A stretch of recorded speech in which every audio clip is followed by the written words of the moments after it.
Graças a Deus, queridos. Boa noite.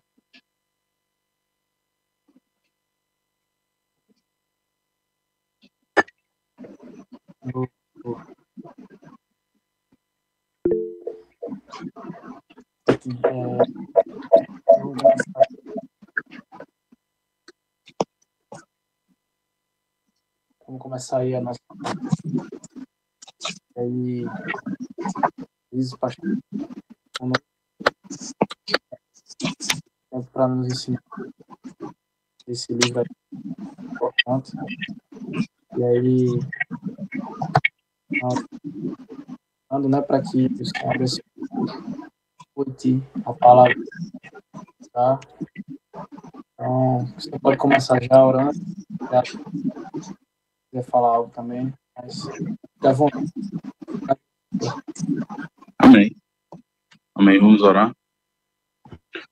Senhor Deus e Pai, nós nos colocamos diante de Ti para Te engrandecer, exaltar a Tua majestade, bendizer o Teu santo nome.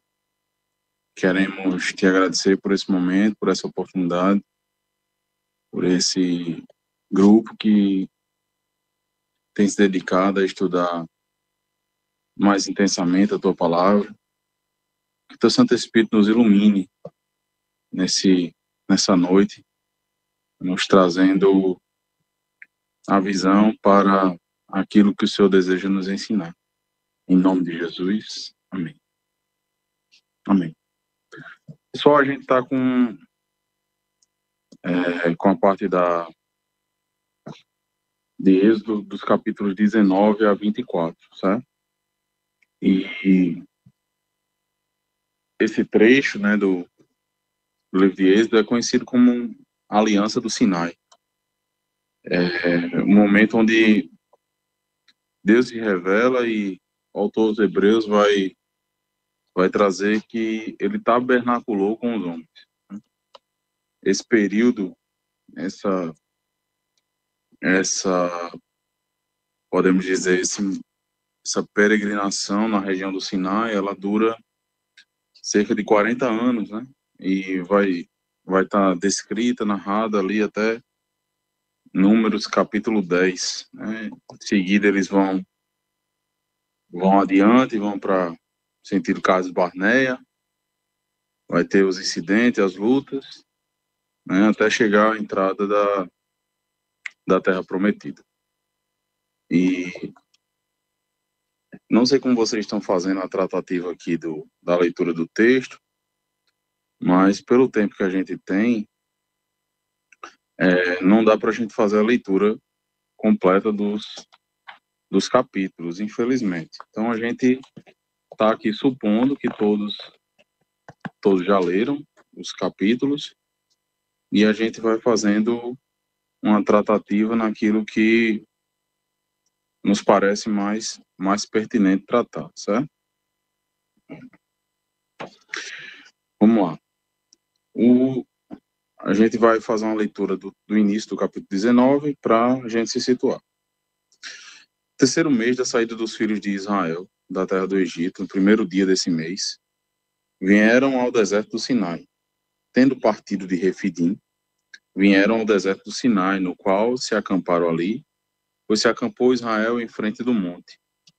Subiu Moisés a Deus, e do monte o Senhor o chamou e lhe disse: Assim falarás à casa de Jacó, e anunciarás aos filhos de Israel: Tende visto o que fiz aos egípcios, como vos levei sobre asas de águia, e vos chegueis a mim. Agora, pois, se diligentemente ouvirdes a minha voz e guardardes a minha aliança, então serei a minha propriedade peculiar dentre todos os povos, porque toda a terra é minha. Vós me sereis reino de sacerdote e nação santa. São estas as palavras que falarás aos filhos de Israel. Nesse momento aqui, o que é que Deus está tratando? O Senhor ele já tinha prometido a essa nação que eles seriam o povo de Deus. O Senhor já tinha feito uma aliança com Abraão, dizendo que através dele nasceria o povo, né? O povo de Deus. Esse povo, é o que o texto vai deixar claro aqui, ele não é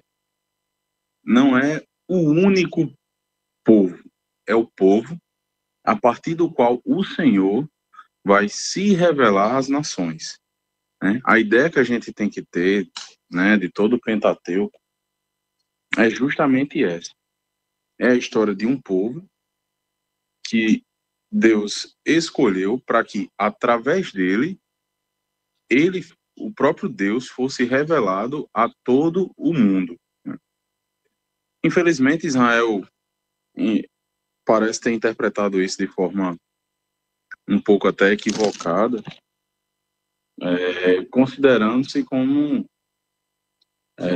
uma nação, um povo especial, um povo excelente. Claro que são estritamente, assim, são ricamente abençoados por ser o povo pelo qual o Senhor escolheu revelar-se às nações, revelar-se ao mundo. Mas não são especiais por eles. É uma dádiva de Deus. É assim como poderíamos falar sobre nós, né?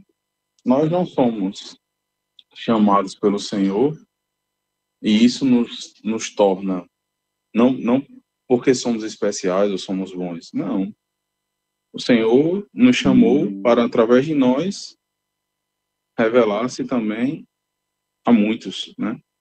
Então, a primeira ideia do Êxodo 19, dessa aliança, é justamente mostrar esse sentido de que a salvação não é exclusiva de Israel, não é exclusiva dos judeus, né?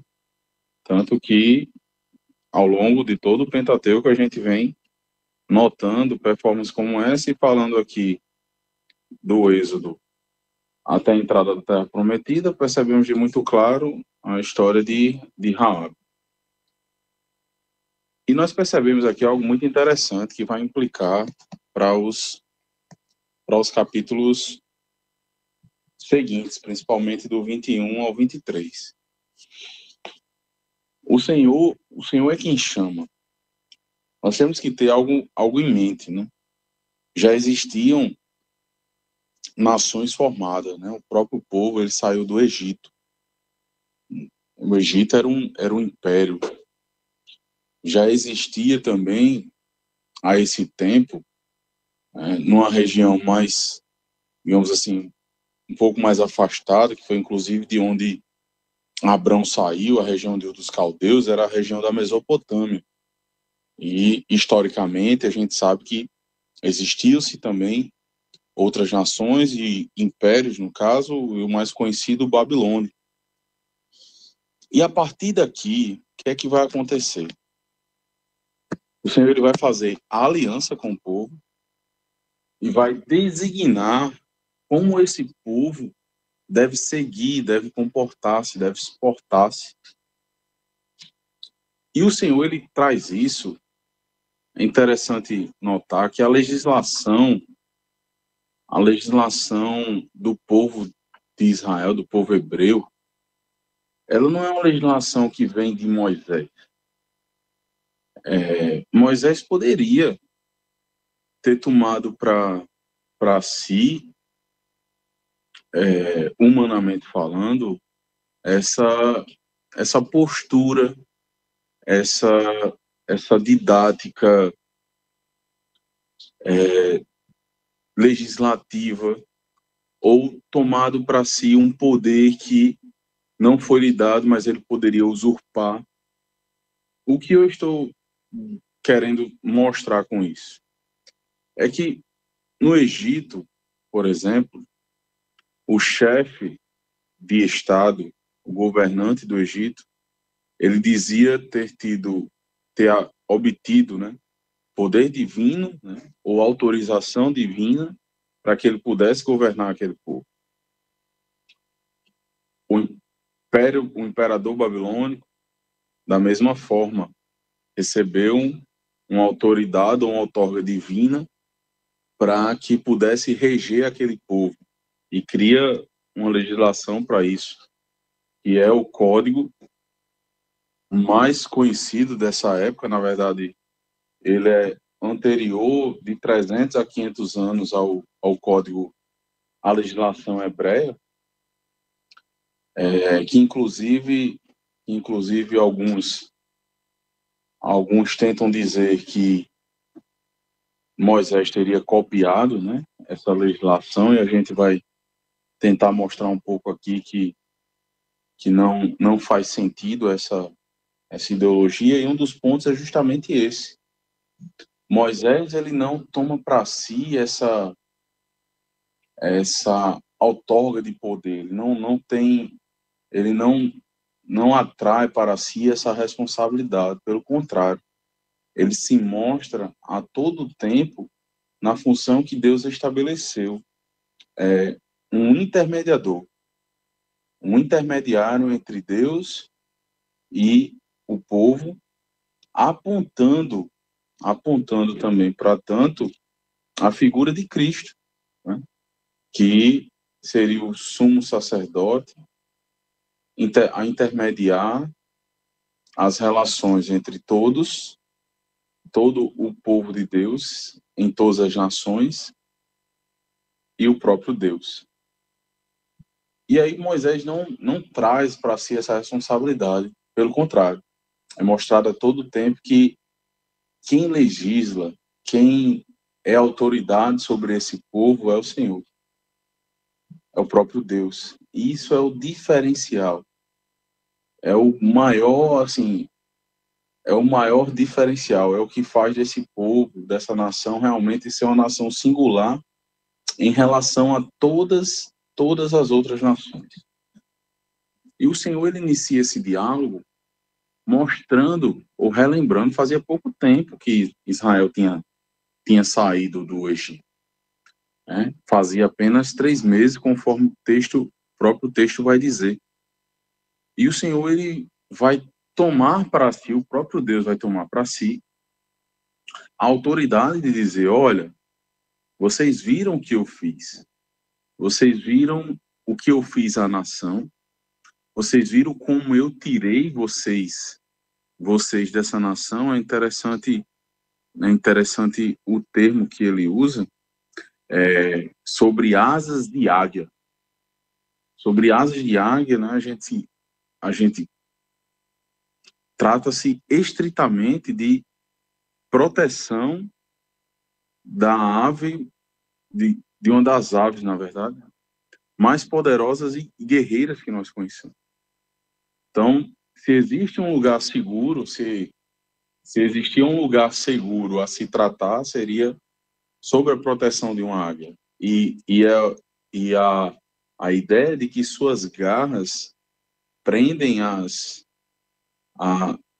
ou a presa, ou que ela protege, né, tratando-se dos filhotes, de modo que não se é possível tentar arrancar, né? Então, essa é a ideia que Deus trata aqui. Olha, eu quero relembrar a vocês que vocês estão sob minha proteção.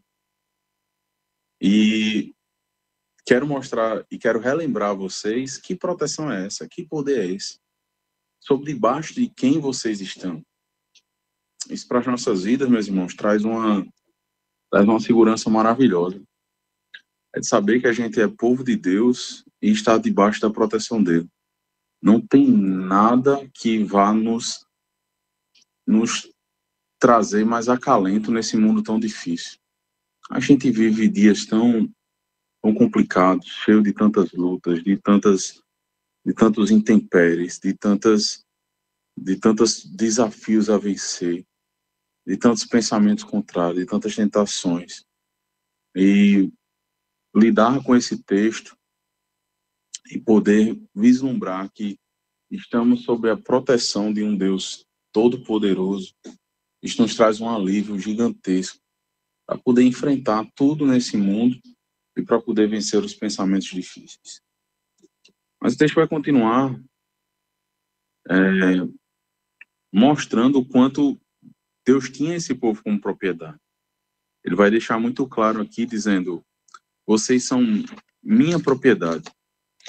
e vós sereis o meu reino, sacerdote e nação santa. O que o Senhor estava querendo mostrar aqui? Basicamente, a fundação da nação de Israel. O Senhor está fundando Israel. E ele vai dizer, olha, se vocês fizerem como eu disser para vocês fazer, tudo dará certo. Tudo irá bem. A questão aqui, eu quero que vocês percebam esse ponto. Não se trata de um toma lá da cá de Deus. É diferente de quando eu quero dizer para Tiaguinho, olha, Tiaguinho, se você jantar, você tomar café, papai deixa você fazer tal coisa, sei lá, assistir, brincar. Mas a gente vai precisar fazer isso primeiro. Essa relação de Deus com a nação, quando ele diz, se guardares a minha aliança, então sereis a minha propriedade peculiar. Se diligentemente ouvir a minha voz e guardar a minha aliança, então sereis minha propriedade peculiar. Não se trata de uma barganha. Se trata de ação e consequência. Se trata de que se aquela nação, aquele povo, decidir caminhar pelas diretrizes que o Senhor está lhe dando, tudo lhe sairá bem. Eles estarão sob proteção, eles estarão guardados, né? Tudo vai acontecer conforme o Senhor tem preparado para eles. Mas eles precisam seguir o caminho deles. Seria como o que mais se aproxima aqui é como se fosse um conselho de Deus, parecido com aquele que os nossos pais costumam nos dar. Olha, meu filho, já vivi muitos anos, né? Ou alguém que cuide nos anos, um professor, um instrutor. Já vi muitos anos e sei que se você seguir tais caminhos, tais escolhas, né? Você se dará bem. O que mais se aproximaria seria isso, mas jamais uma barganha de que para levar o povo a dizer, eita, eu vou obedecer, porque eu obedecendo seria abençoado. Não. É uma tratativa de amor e saber que esse amor me conduz à obediência e a obediência me conduz à proteção e bênçãos. O capítulo 19 vai continuar mostrando como Deus ele vai falar com o povo, vai se apresentar ao povo. E eu gostaria de ver com vocês aqui o versículo 10. É extremamente interessante. Diz também o Senhor a Moisés, vai ao povo, purifica-o hoje e amanhã, lavem eles as suas vestes e estejam prontos para o terceiro dia, porque no terceiro dia, à vista de todo o povo, descerá, à vista de todo o povo, porque no terceiro dia o Senhor, à vista de todo o povo, descerá sobre o Monte Sinai. Aqui eu gostaria de chamar a atenção para vocês o seguinte. Existe uma coisa que... Não, primeiro eu vou explicar. Desculpa, antes de aplicar. O Senhor vai falar com o povo. O Senhor vai se mostrar para o povo.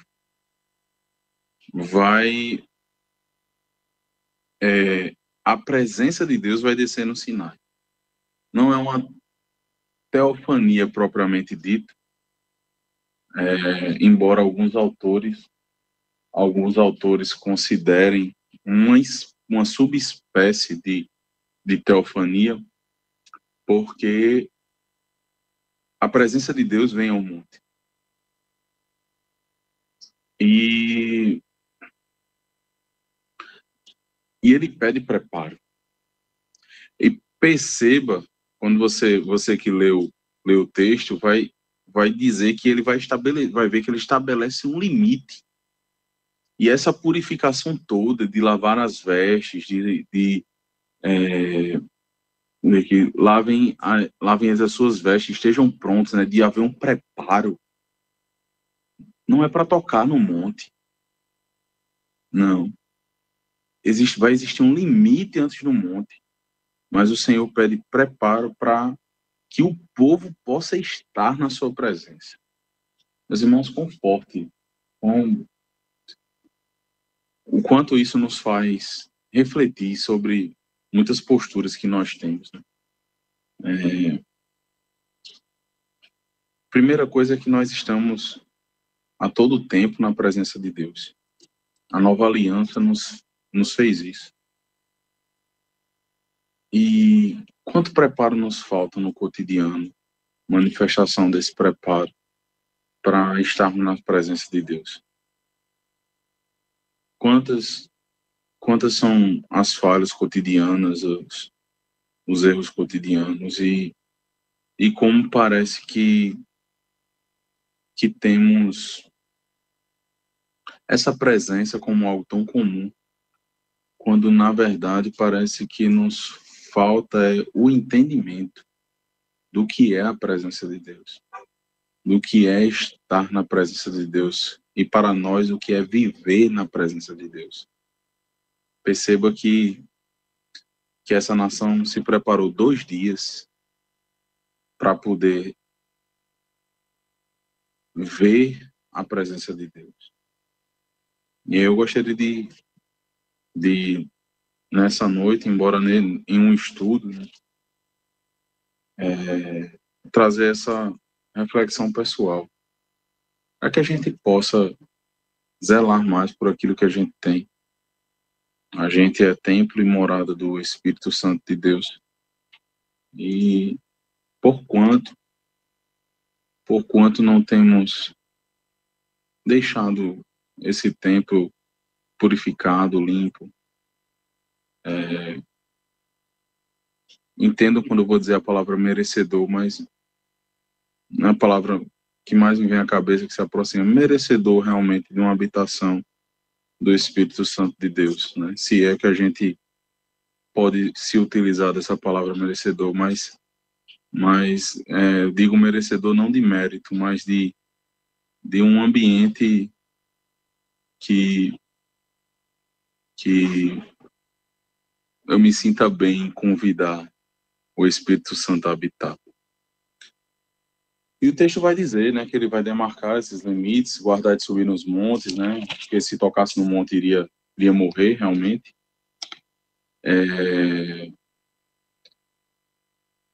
E aí, sobre como é revelada essa presença.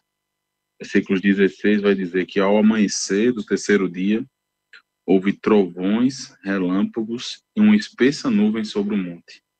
E muito forte clangor de trombetas, de maneira que todo o povo que estava no arraial se estremeceu. E Moisés levou o povo para fora do arraial ao encontro de Deus e puseram-se ao pé do monte. Todo o monte Sinai fumegava, porque o Senhor descera sobre ele em fogo e sua fumaça subiu como fumaça de uma fornalha e todo o monte tremia grandemente.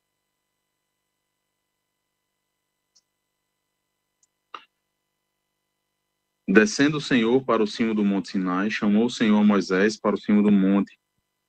Moisés subiu, o Senhor disse a Moisés, desce, adverte o povo que não ultrapasse o limite até o Senhor para vê-lo, a fim de muitos dele não perecer. Também os sacerdotes que chegam ao Senhor se hão de consagrar para que o Senhor não os fira. Nesse trecho aqui, eu gostaria de chamar a atenção de vocês só para o seguinte, perceba como é difícil essa intermediação, né? Assim, como por vezes é demorado, né? Moisés precisava subir o monte, Deus falava com Moisés descia, fazia instruções ao povo. Perceba o quanto Deus vai se mostrando, se revelando, falando, instruindo de maneira pausada, passo a passo, né? E aqui eu gostaria de abrir somente um parênteses para a nossa realidade, né? A gente tem a revelação completa hoje.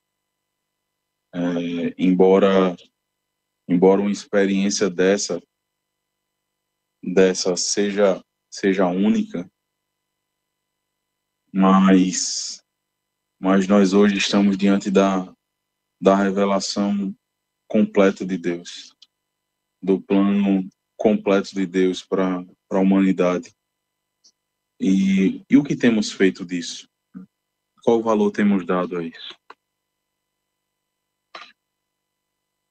Ao fim dessa manifestação do Senhor, nós entramos ao capítulo 20, onde Deus fala estas palavras: sou eu, Senhor teu Deus, que te tirei da terra do Egito, da casa da servidão. E aqui começam os 10 mandamentos. E a gente vai refletir um por um, e eu gostaria de nesse momento, abrir um espaço prévio para vocês sobre dúvidas em relação aos mandamentos. Alguém tem alguma? Alguém, quando lê o texto, ficou com algo para esclarecer? Eu gostaria de saber previamente. E sobre o capítulo 19, que a gente acabou de ler também.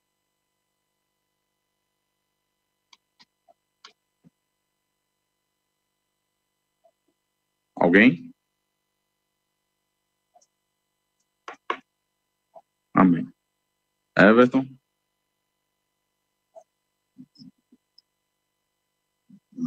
Então tá bom demais, graças a Deus. Você, meu irmão, tem alguma observação a fazer sobre o 19? Tá certo. Alguma dúvida, alguma coisa que você na sua leitura tinha notado e por um acaso eu deixei passar aqui?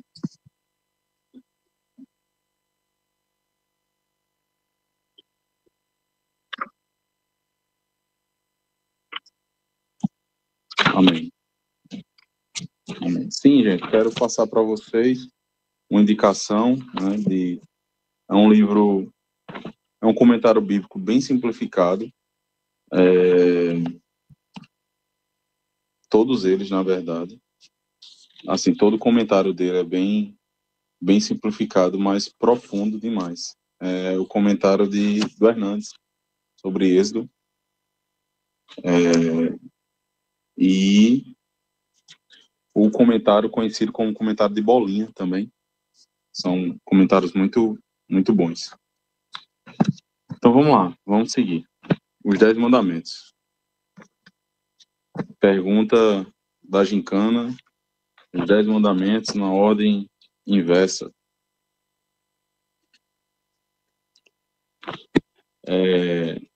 Primeiro mandamento.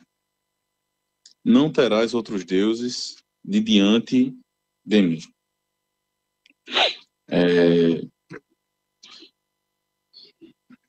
Eu gostaria de, antes de adentrar nos mandamentos, que vocês percebam novamente. A legislação, ela não foi passada por Moisés. Moisés não evoca mais uma vez para si isso. Não é uma legislação humana. Nem Moisés diz, recebi a autorização de Deus para tanto. Perceba que é o próprio Yahvé falando. É o próprio Deus que se revelou e verbaliza a sua vontade e aquilo que ele tem para o seu povo. E mais uma vez ele enfatiza o que ele fez, né? Eu sou Yahvé, o Deus que te tirei da terra do Egito, que te resgatei. Sou eu quem trouxe vocês para aquilo que vocês estão vivendo hoje. É como se é a apresentação de Deus para essa nação a todo tempo que ele fala. Ele diz, eu sou o Senhor, o teu Deus, o que te tirei, o que te resgatei. E aí o primeiro mandamento é não terás outros deuses. O termo no original aqui, se nenhum outro Deus. Nenhuma outra majestade, nenhum outro Senhor. Essa é a noção que Deus quer trazer para essa nação. Que não pode... E é o que faz esse povo tão peculiar. Não existia a esse tempo nenhuma nação que fosse monoteísta. Na verdade, o costume das nações eram inicialmente, né, sempre adorações às coisas criadas, né, o sol, lua, estrela, de modo no natural mesmo, e posteriormente criando-se, assim como a gente pôde ver no Egito, né, criando-se divindades que representavam tal coisa, né, o Deus Sol, Deus da morte, Deus da sabedoria, Deus da natureza, né, passou a se criar uma figura à frente daquilo que era natural. E agora a gente percebe totalmente distante disso, Yahvé se revelando a essa nação e dizendo: eu sou o Senhor teu Deus. E não existe outro. Não existe outro Senhor. Não existe outro a ser adorado. Não existe outra majestade. Basicamente ele dizendo: não admito adoração a outro. Não farás para ti imagem de escultura, nem semelhança alguma que há em cima do céu, nem embaixo da terra, nem nas águas, nem debaixo da terra.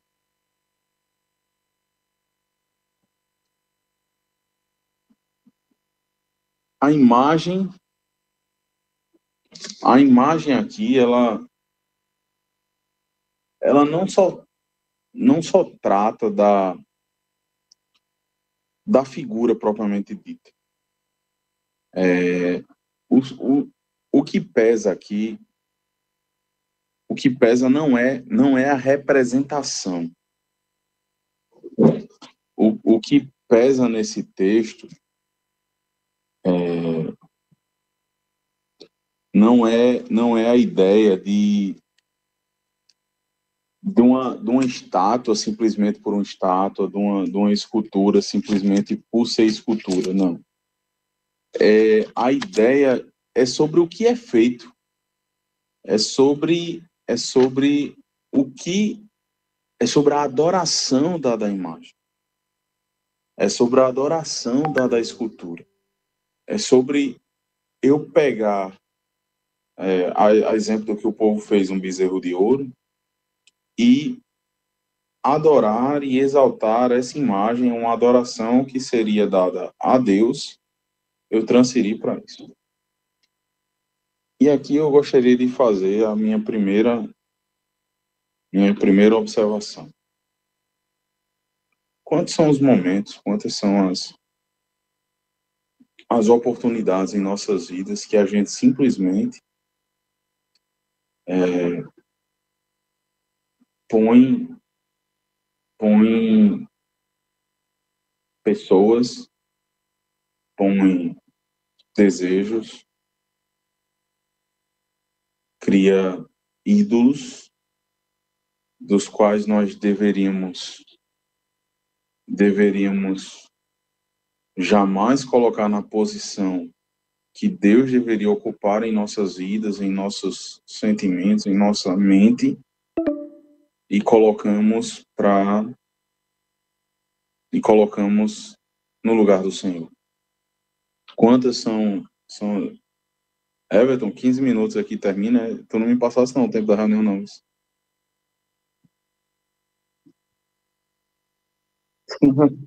Tá bom. Não, mas o tempo realmente era esse, é 45 minutos, é 30 minutos para o quê? Ah, é 1 hora. Ah, entendi. Tá bom, tá certo. E já faz 1 hora que a gente fala aqui, misericórdia. Vamos lá. Vamos correr. Não farás para ti imagem de escultura, nem semelhança alguma que há em cima do céu. Não as adorarás, nem lhe darás culto, porque eu sou o Senhor teu Deus, Deus zeloso, que visito a iniquidade dos pais e dos filhos até a terceira e quarta geração daqueles que me aborrecem, e faço misericórdia até 1000 gerações. Esse texto aqui, por muito tempo, se interpretou simplesmente como um castigo de Deus, mas, na verdade, embora embora o Senhor seja misericordioso e compassivo, ele também executa juízo, mas hoje, boa parte dos teólogos entende que existem pecados que ele não afeta somente as nossas vidas. Existem pecados, existem erros, existem falhas que eles vão para além, eles transcendem a nossa realidade e afetam outras pessoas e afetam gerações, né? Então, esse texto tem sido interpretado de forma mais recente dessa maneira, mais do que qualquer tipo de um sentimento de vingança de Deus. Faço misericórdia até minhas gerações daqueles que me amam e guardam os meus mandamentos.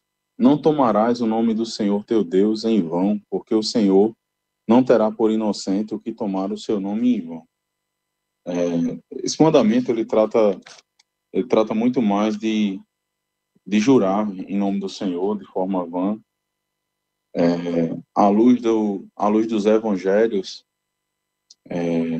baseado naquilo que o próprio Jesus traz e o apóstolo Paulo vai nos tratar também, ele vai falar sobre o fato de pessoas usurparem do nome do Senhor para enganos. Para enganos. Para o povo de Israel, esse mandamento sempre foi algo tão forte, tão poderoso, que o nome de Deus, que a gente representa hoje sobre esse tetragrama, né? Que a gente pronuncia Yahvé, né? E o tetragrama YHWH, que a gente nem sabe se a escrita era essa mesmo. Mas eles só pronunciavam uma vez ao ano.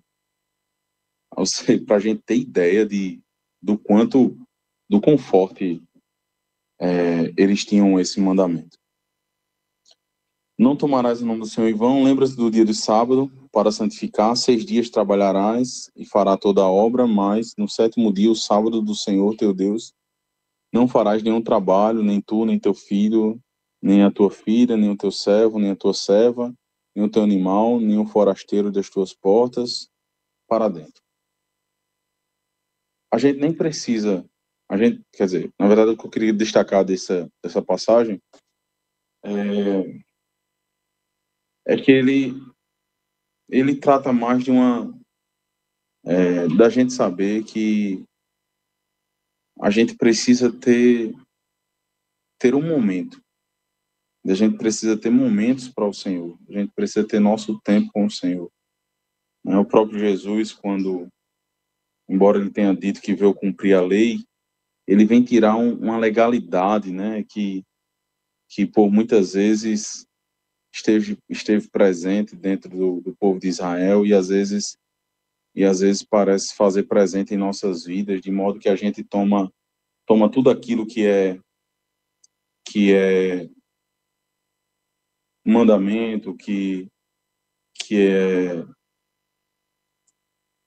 é uma não seria uma ordenança, mas seria algo da igreja, normas da igreja, e a gente toma como se fosse algo sagrado, né? E quando Jesus vem, ele vem para tirar essa farsa que existia dentro do povo de Israel, de dizer, olha, o sábado a gente guarda. Ele diz, olha, mas se vocês tiverem uma necessidade, se vocês precisarem de algo no sábado, será que vocês não vão fazer? E porque suas vidas param no sábado? E porque no sábado as coisas não podem acontecer, não pode curar, não pode haver salvação, não pode haver milagre, enfim.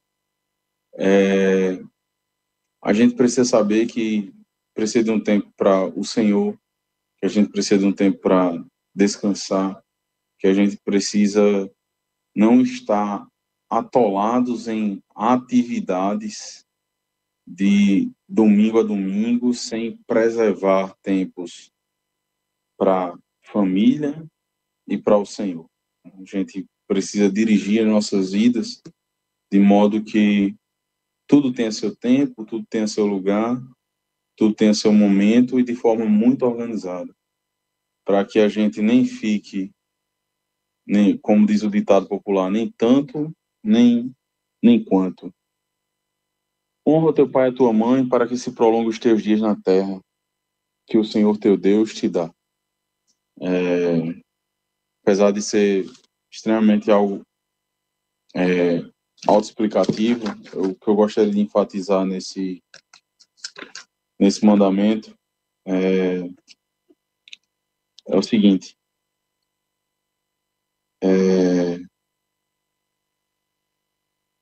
em Efésios, esse mandamento é chamado do primeiro mandamento com promessa. E a promessa divina ela é muito clara. Ela, na verdade, ela é a construção de uma base social. A construção da base social judaica, que se perpetua para os nossos dias, é de uma família bem estabelecida, daquilo que é alvo de Satanás a todo tempo, que busca tentar destruir a família, os relacionamentos. A gente sempre viu, mas parece que nos dias de hoje a gente tem se apercebido ainda mais, né?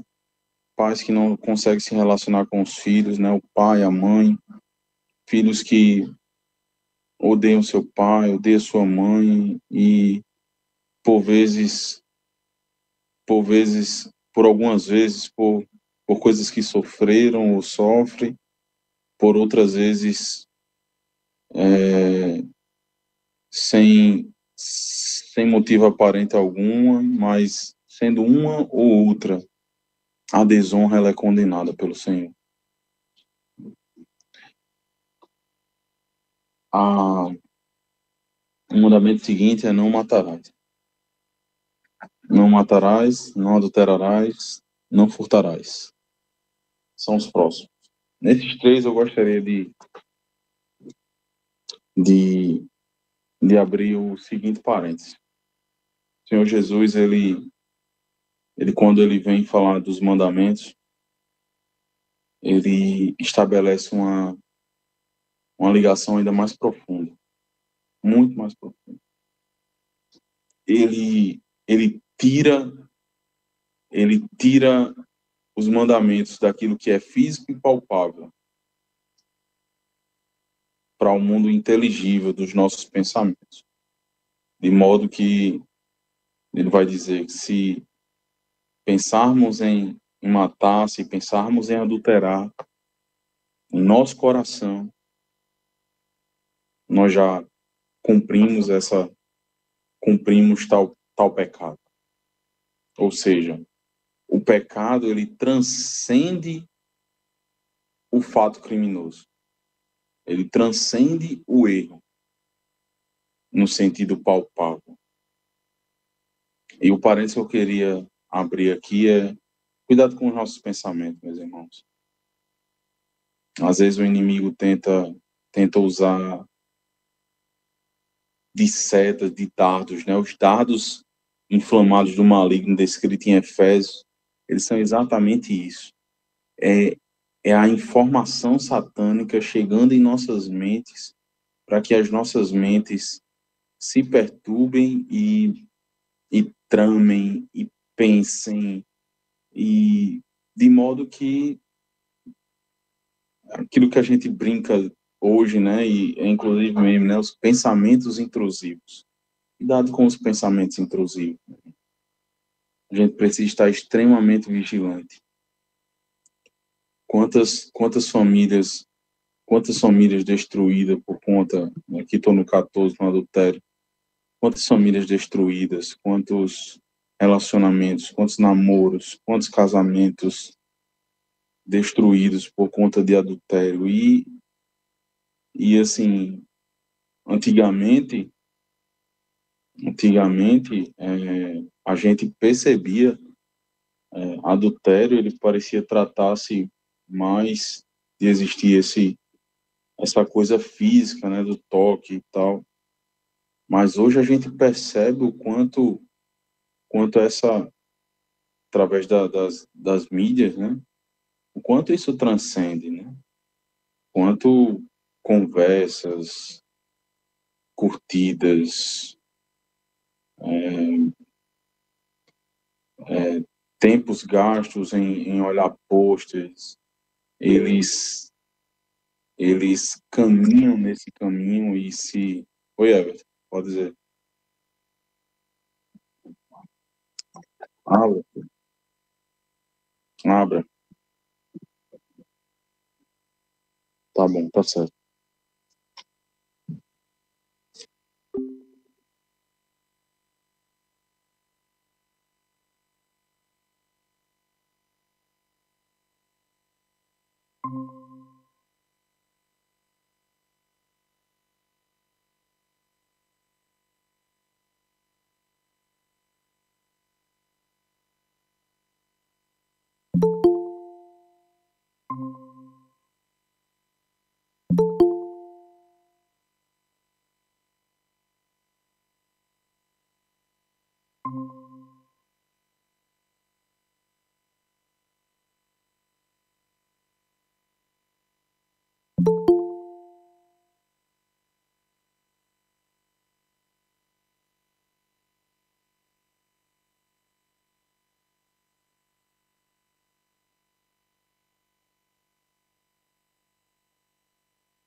Amém, todos?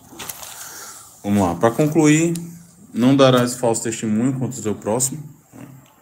A gente tem que ter ideia aqui que é um povo vivendo no deserto, né? E seria facilmente, né? Seria muito fácil conseguir. Na verdade, praticamente todas as coisas eram feitas através do testemunho de alguém, né? De pessoas, e os crimes, né? São chamados de crimes capitais. Então, você dá um falso testemunho, você poderia realmente estar encobrindo um crime, uma pena, o delito. Não cobiçarás a casa do teu próximo, não cobiçarás a mulher do teu próximo, nem o seu servo, nem a sua serva, nem o seu boi, nem o seu jumento, nem coisa alguma que pertence ao seu próximo. O que eu gostaria de chamar a atenção para esse mandamento é que o que ele fala aqui é não desejar, né? Não é apenas olhar com admiração, é não desejar realmente. Aquela, aquele velho fala sobre a grama do vizinho.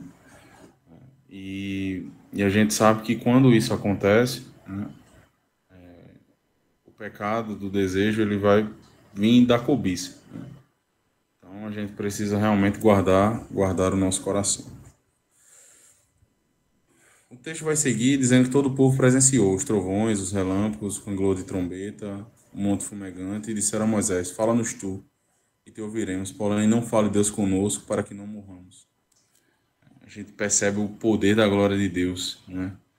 E Moisés diz ao povo: Não tem mais, Deus veio para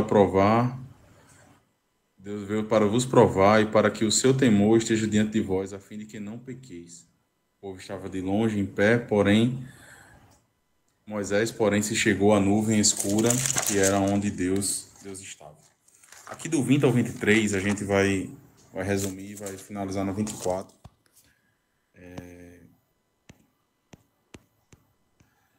Eu gostaria de estabelecer com vocês, mostrar, se vocês quiserem fazer anotações ou perguntar, vocês estejam à vontade.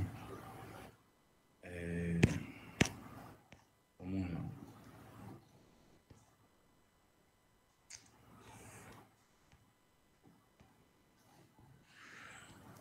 dos capítulos 21, 22 e 23, são basicamente, é como se fosse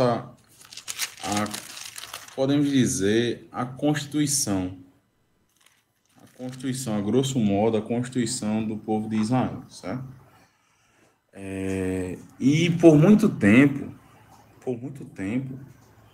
alguns estudiosos, historiadores, eles tentaram afirmar que a Torá era uma cópia, principalmente do Código de Hammurabi. Quem já ouviu aqui falar sobre o Código de Hammurabi? A legislação era a legislação babilônica, né, conhecida como olho por olho, dente por dente.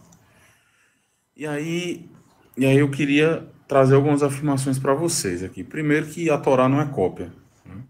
Ela não é uma compilação jamais de leis pagãs, né? Não teria como ser. E muito menos, né, por ter sido feita depois, ela seria uma evolução da legislação da época, porque a legislação de Israel, ela apresenta assim é um sistema totalmente distinto. A visão da teologia, da legislação hebraica, judaica, né, ela é totalmente diferente de todas. Ela tem princípios diferentes, e principalmente a base dela, ela é teológica, ela parte de Deus, né? E aí eu gostaria de trazer para a gente aqui algumas distinções. O código que eu vou comparar vai ser o código de Hammurabi. Primeiro sobre a estrutura. A estrutura do Código de Hammurabi, ele é muito de causa e efeito, né? Se fizer isso, então vai acontecer tal coisa. Não existe, no geral, no Código de Hammurabi, a gente não percebe princípios universais. E a forma como ele veio, que eu já falei aqui no início, ela veio da seguinte forma. Hammurabi diz que recebeu, né, ele foi eleito dos deuses para governar e recebeu esse respaldo divino para poder formular essas leis. Né? As leis, a legislação de Israel, ela diverge, né? Ela não é de causa e efeito, ela não é casualista.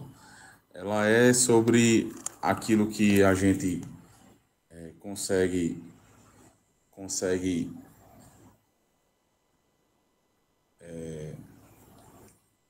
taxar.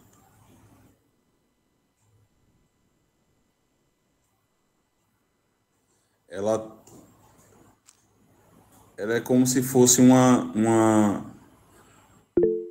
não uma causa, mas uma necessidade lógica.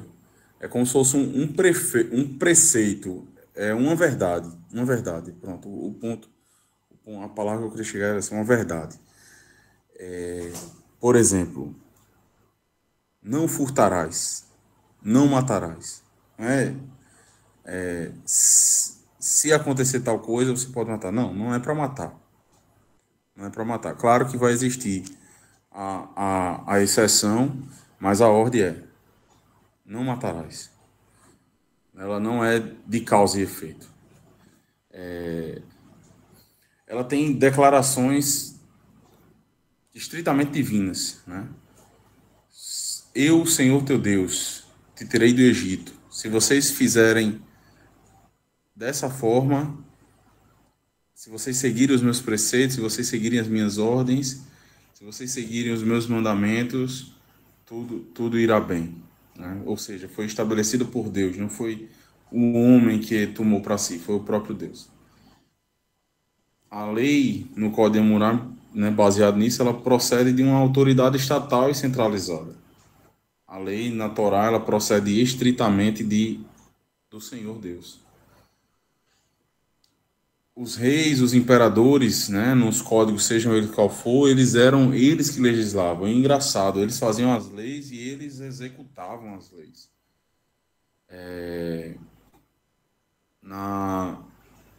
No povo de Israel, né, no povo hebreu, não era assim. A legislação vinha do Senhor e Moisés transmitia e cuidava da execução, mas não era Moisés que legislava. Ele não tinha esse tipo de legitimidade. E aí a gente percebe as distinções. As distinções. Nas, nas legislações dos povos dessa época, a gente percebe que existia uma distinção social. Existia distinção de classes, né? Eu não vou lembrar jamais aqui o nome das classes, mas na Babilônia tinha classes de pessoas, no Egito tinha classe de pessoas, e essas classes, elas traziam a distinção de como a lei era aplicada. Talvez, talvez semelhante ao Brasil, né?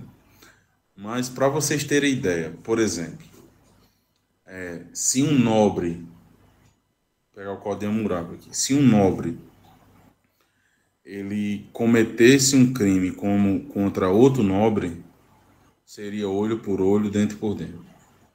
Mas se um nobre comete um crime contra, sei lá, digamos assim, um popular comum, né? Um cidadão comum,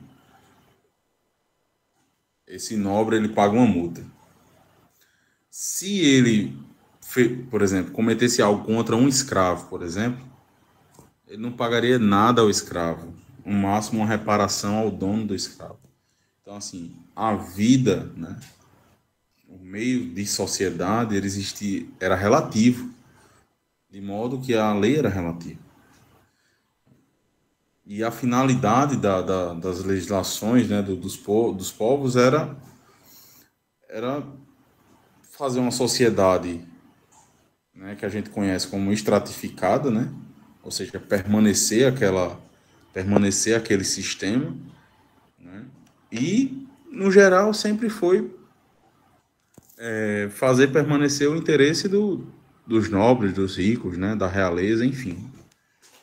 Quando a gente percebe a legislação do povo de Deus, do povo de Israel, não, ele diz: estou falando essas coisas para vocês, para que vocês sejam um povo santo, um povo eleito, um povo escolhido, para que vocês se demonstrem isso, né? Cadê aqui? No capítulo 19, só para pegar exatamente o texto. Sereis propriedade peculiar dentre todos os povos, sacerdotes e nação santa. Essa era a finalidade. Outra coisa é que, quando a gente se depara com a legislação, a gente percebe que não há distinção de hebreus e hebreus. Não existe essa distinção. Né? Digamos assim, o valor das pessoas, eles eram absolutos. A lei era aplicada de forma igual, de modo que era a única nação que inclusive preservava direitos para estrangeiros, tal como para o próprio povo. Então, assim, a gente percebe, né, essa diferença, de modo que jamais uma legislação tal como a de Israel ela poderia ter sido cópia ou um aperfeiçoamento natural, tanto que esses direitos, né, são direitos que vão surgir de uma forma parecida, se é que a gente pode dizer que parecida, Roma e Grécia, né? Então, assim, demorou muito tempo. Né? No sentido de proteção, né? Você vê que a legislação trazida aqui, né, no Pentateuco, ela busca proteger viúvas, estrangeiros, pobres, empregados, escravos, né, de modo que, perceba que o escravo, ele não era escravo para sempre. Ele só seria escravo para sempre se fosse de vontade, né, que era chamado o escravo das orelhas furadas. Ele seria escravo a partir do 7º ano, ele não seria mais escravo. Escravo seria por 6 anos e não seria mais escravo. Né? A gente percebe também que existe uma ética de reparação, né? E não é privilégio, né? Não é privilégio de uma classe social. É realmente uma reparação por saber que ela precisa ser feita. Enquanto no Código de Hammurabi era o olho por olho, né? No olho por olho na legislação, deixa eu pegar até aqui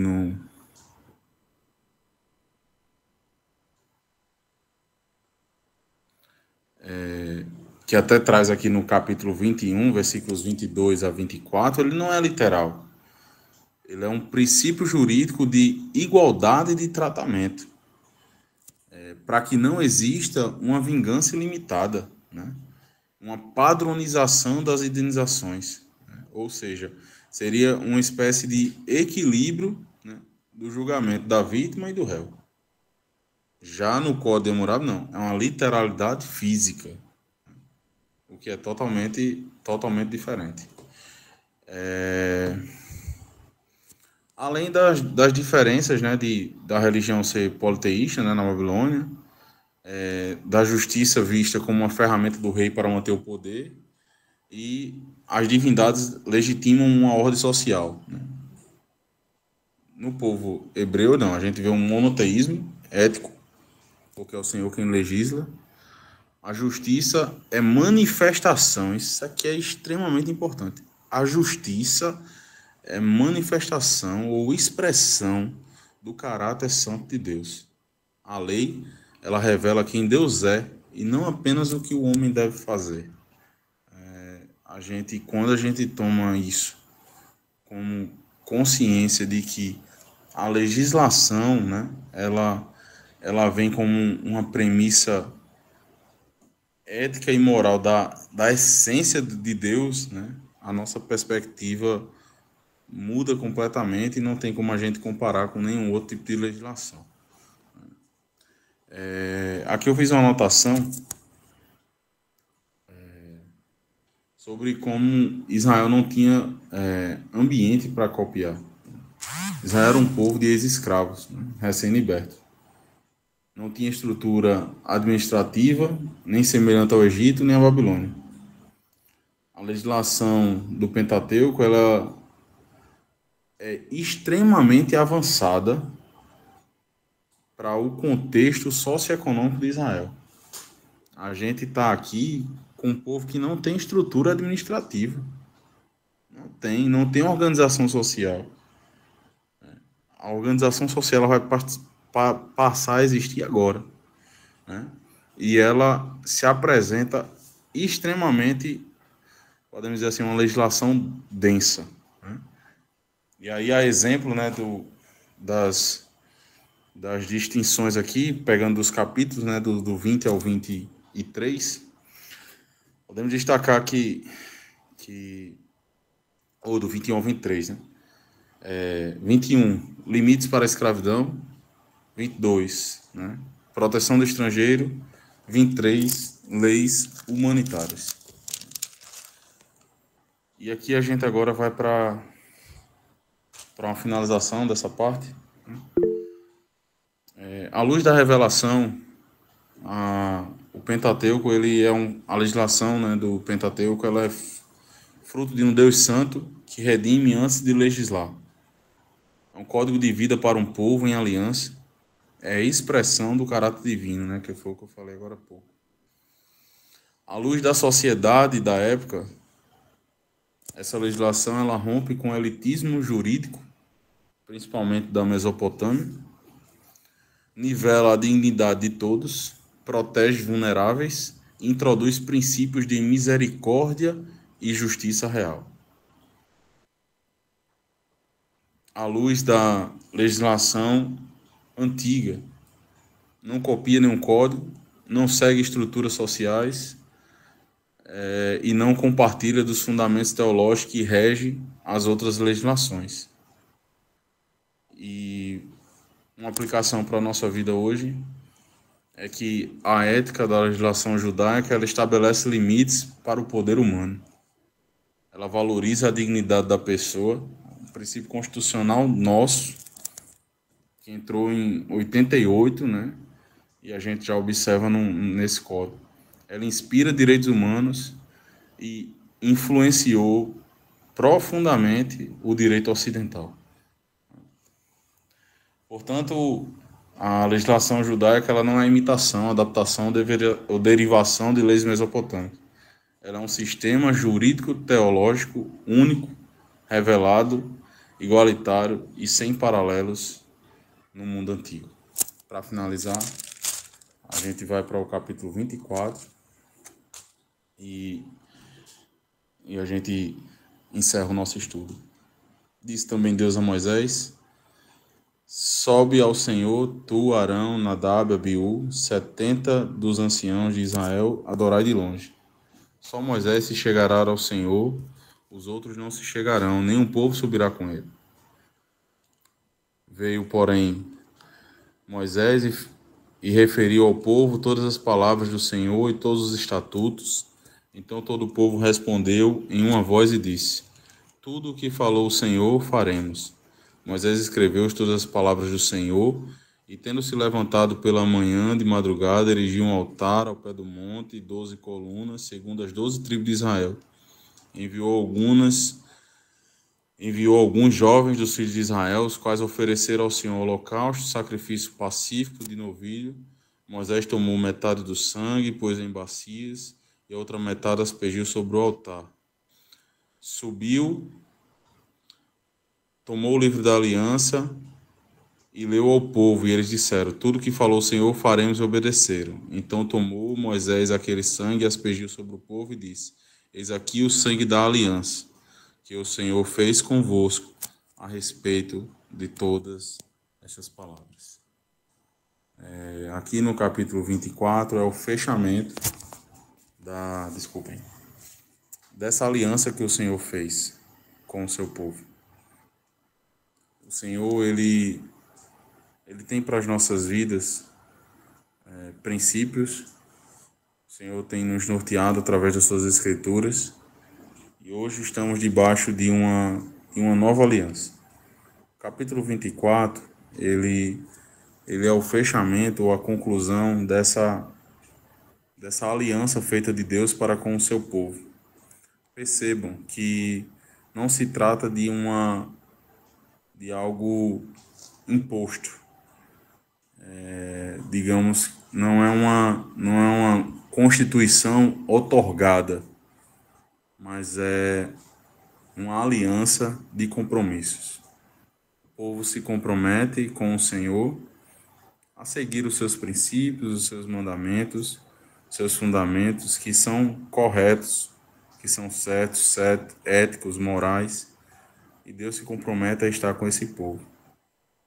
Como eu disse, hoje estamos debaixo de uma nova aliança, uma mais excelente aliança, uma mais profunda aliança.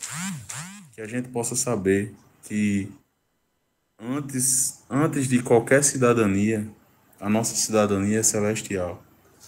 Que antes de qualquer legislação que precisamos seguir e devemos seguir, independente de onde estejamos, de onde somos cidadãos, existe um livro com regras de fé, prática e conduta, da qual deve ser muito mais importante para nossas vidas.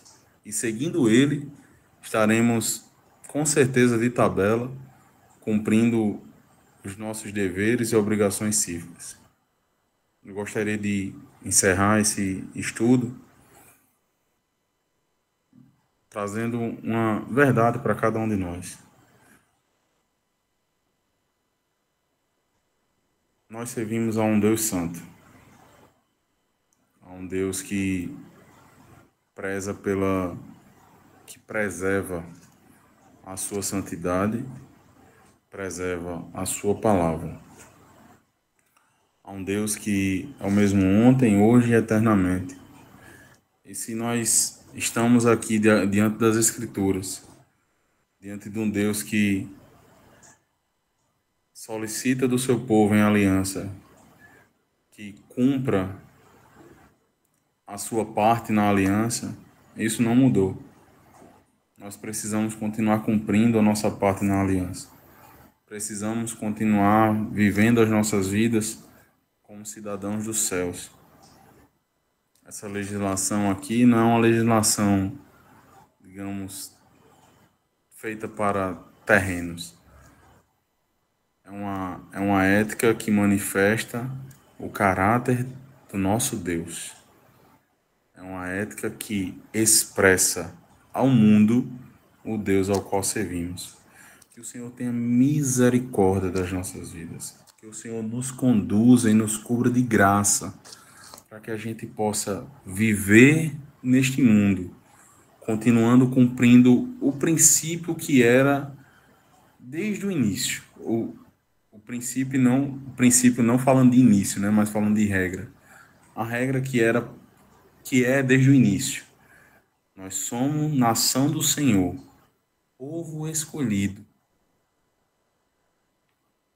para cumprirmos os seus mandamentos, os seus estatutos, não simplesmente por cumprir, mas para que possamos manifestar ao mundo o Deus ao qual servimos e a sua essência.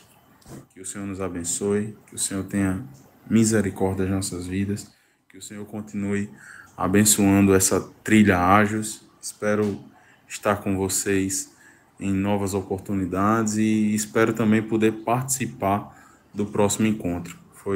Para mim foi maravilhoso poder aprender com vocês, poder debruçar um pouco no livro de Êxodo e poder transmitir um pouco daquilo que Deus nos ministrou. Amém, pastor, amém, que bênção. Enquanto o senhor falava aí, teve uma parte que o senhor falou, eu até levantei a mão do tempo para eu ver, mas quando falava sobre as leis, um texto de Romanos, que Paulo, capítulo 7, ele trata de... Everton, eu não estou conseguindo te ouvir muito bem, não. Não sei se é... Tá ruim aí o áudio, Deixa eu liberar o do computador aqui.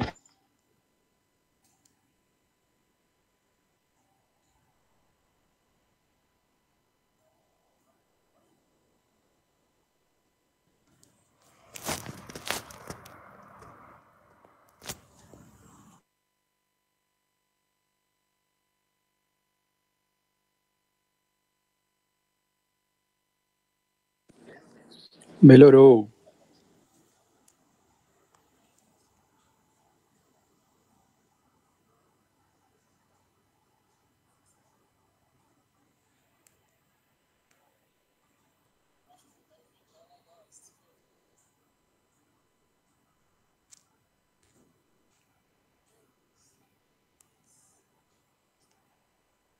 Tá ouvindo sim, Everton, muito bom. Tá ouvindo. Eu não tô ouvindo não. Rapaz, eu nem sei, viu? Mais alguém fala aí pra eu ver se... Aqui tá tudo bem, tá ouvindo muito bem aqui. Pastor Levi, parabéns, pastor. E aí, tá ouvindo agora?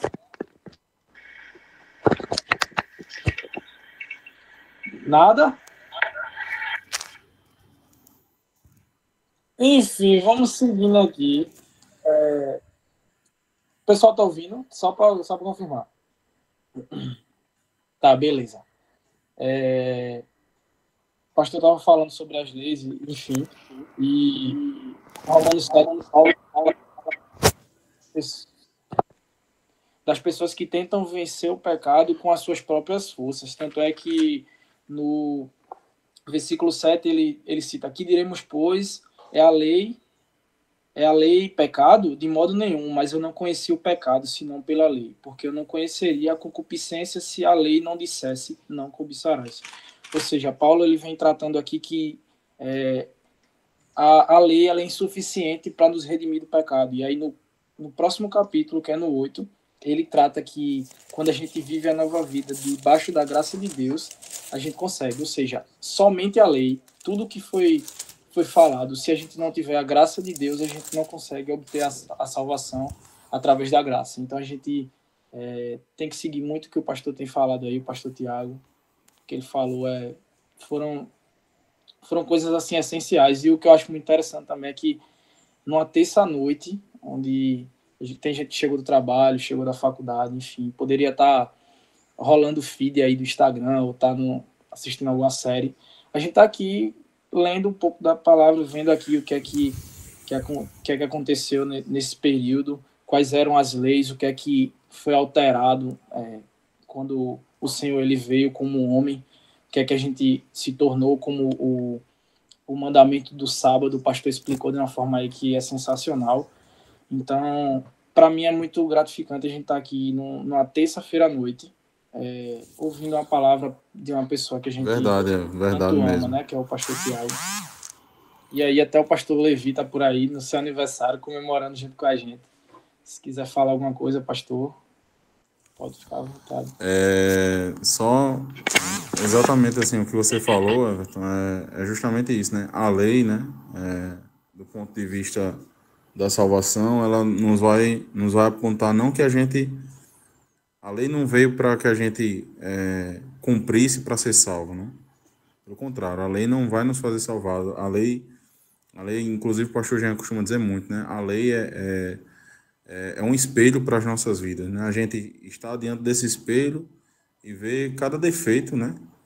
Que diante da lei a gente tem, né? E aí o que a gente faz, né, com isso? A gente não consegue, mas graças damos ao Senhor que cumpriu a lei e nos resgatou, né? Nos redimiu e nos reconciliou, né? E por esse sacrifício a gente não cumpre a lei, né? Não consegue cumprir cabalmente, mas por esse sacrifício está cumprida em Cristo nas nossas vidas, né? Em Cristo se cumpriu, né? Tanto a lei quanto o castigo, e diante disso a paz foi selada. Gente, quero agradecer demais a vocês, né? Agradecer demais a vocês pela paciência. Peço perdão aí se extrapolei o tempo. Peço mais perdão ainda, Everton, se eu fugir da didática do Ágios, né? Não sei se era essa a intenção, se era essa a pegada da exposição do texto, né? Mas foi o que eu senti direcionamento de Deus quando a gente vê, né, um monte de lei, né? Foi o que veio na minha mente, né, de fazer essa tratativa, porque com certeza ao longo da nossa vida a gente, principalmente, né, vocês aí mais jovens vão escutar muitas vezes isso, né, que não só a legislação judaica, mas como toda a escritura, né, talvez seja uma cópia de outras religiões, a legislação uma cópia, né, de códigos, e na verdade a gente deve cada vez mais estar pronto a poder combater isso de forma também histórica, né? E isso histórica, teológica, né? Filosófica, isso também é defesa da fé. Tudo certo, não, fugiu nada. Quando a gente trata das leis, né, a gente precisa trazer um pouco para o que é a realidade da gente. Porque, como as leis foram escritas num tempo muito atrás, quando o Senhor traz a realidade, o Senhor nos exorta através de alguma palavra, realmente traz uma uma sensação diferente para a gente, né? Então, fugiu não, pastor. A gente é muito grato de ter o senhor aqui, o senhor, o pastor Levi, todo mundo que se dispõe aí tá junto com a gente. A gente tá chegando já no fim, né? Restam 2 aulas.